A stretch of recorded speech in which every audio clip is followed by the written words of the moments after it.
So it's now been well over a decade since the AFL made one of the biggest decisions in the history of the game, and that was to give a second AFL team to GWS, the Greater Western Sydney Giants, and a second team in Queensland, the Gold Coast Suns, and to put these two teams in ahead of the first ever team from Tasmania. So the AFL made a decision to have two teams from New South Wales, which is a rugby league state, and two teams from Queensland, which is a rugby league state. They said that there was more potential for growth in Queensland and more potential for growth in New South Wales. The argument was that the population in New South Wales and Queensland was far bigger than the population in Tasmania. Therefore, there was more room for growth. Now, the AFL were not phased by the early start that saw the Giants and the Gold Coast Suns have very, very bad crowds in the beginning. They said that this was going to take time and that both these teams would grow. That as time went by, their crowds would get higher and higher and higher. Now, quite simply, this has not happened. Now, let's have a look at how bad this idea was and how flawed it was that it would just be a matter of time and that the crowds would gradually rise. We can see here the Gold Coast Suns, now in their first year, they had an average home crowd of 19,169. Now, the Gold Coast Suns have not grown at all. In fact, they've gone into decline and quite significant decline. Now, we're going to leave out the COVID-19 years and we're going to have the last year before COVID-19 where there was no restrictions on crowds at all.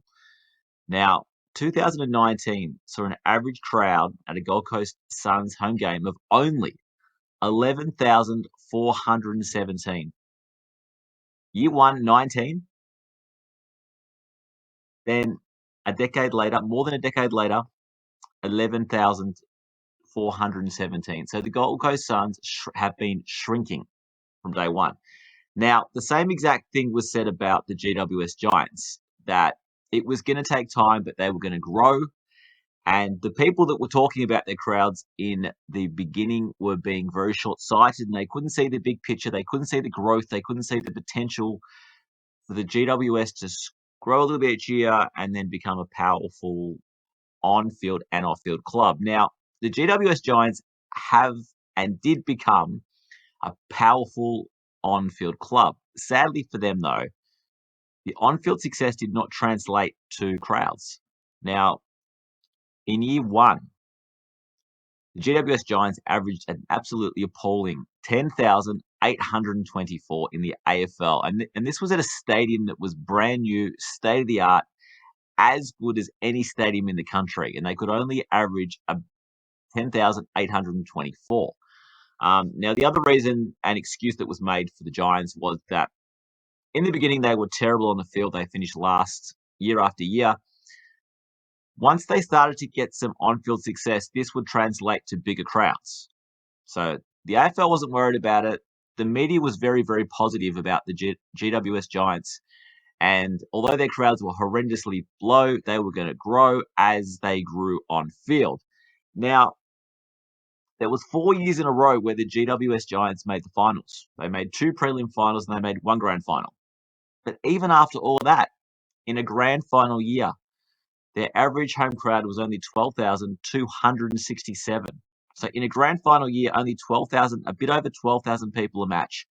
And the 4 years before that, they had made the finals. They had made preliminary finals. So the AFL's logic that these teams were going to grow slowly, it quite simply has not happened. There's been no growth. In fact, especially for the Gold Coast Suns, they have gone into decline after the first year. Now, despite the fact that all this has happened, the AFL is still very, very committed to AFL in Queensland and in New South Wales ahead of Tasmania.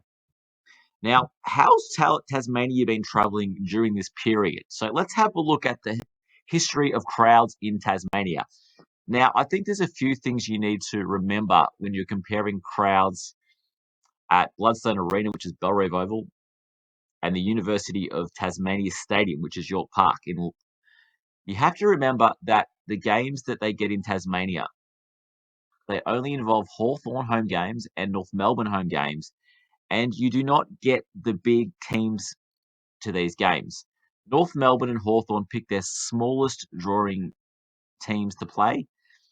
Now, this, of course, has an impact on the crowds. But despite the fact that only the small teams like the Giants and the Suns, the Brisbane Lions go to Tasmania, Belrave Oval, which is Bloodstone Arena, has had 25 matches, and the average crowd has been 11,215. York Park, which is the University of Tasmania Stadium, has had 75 matches with an average crowd of 15,265. And again, York Park has only really seen very, very small fixtures. Hawthorn versing teams which they think, well, we can't get a crowd for them, so we may as well play them in Tasmania and get some money off the government.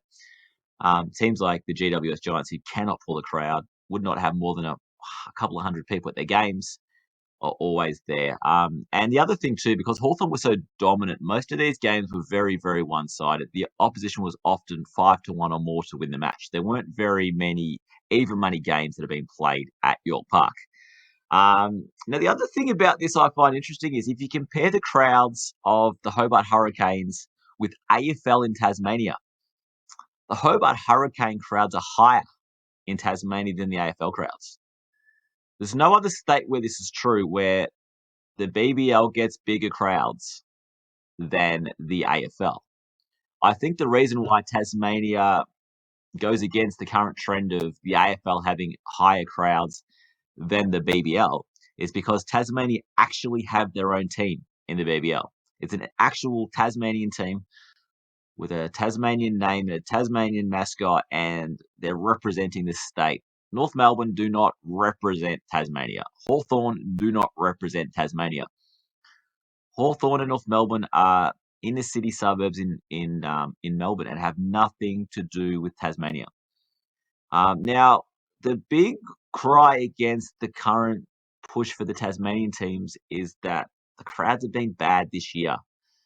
Now, this is interesting because I think we need to break it down a little bit further and say which games have been bad and why have they been bad? Is it just because there's not enough people that love AFL, support AFL, and willing to pay money to go and watch games in Tasmania? Or is it because the games have been games that people anywhere would not go to watch? Now, there was a really, really bad crowd for the North Melbourne Kangaroos and the GWS at Bloodstone Arena. A bit over 3,000 people attended this match. Now, this is one of the lowest AFL attendances of all time, but let's have a look at what was on offer. You've got North Melbourne, who are dead last, and you've got the GWS Giants, who have got no fans in Tasmania. They've literally got no supporters in that state. Now, this fixture wouldn't have got a big game in Melbourne, North Melbourne's home state. But at the same time, if you had to play this game in Perth or Adelaide, which are football states, you wouldn't have got a crowd either. So I don't think that's a fair way to assess whether or not Tasmania deserve their own AFL team, is to say, well, they couldn't attract a crowd to watch the worst team in the country against the team that has the least amount of supporters in the country. Now, an example of the fact that the teams that you send to states for games has an impact on crowds. A couple of weeks later, there was a top four clash on a Friday night. Melbourne, who were on top of the ladder, versus the Brisbane Lions, who were in the top four. It was played at Giant Stadium in New South Wales, and they could only get 3,772. So only an extra 300 people attended this top four clash than attended this bottom team against a team with no supporters. So, I mean, I think it's pretty obvious there that if you play neutral games in Tasmania and you play neutral games in New South Wales, you're going to get bigger crowds in Tasmania than in New South Wales. This was also very evident last year when neutral games were played in Queensland, nobody went.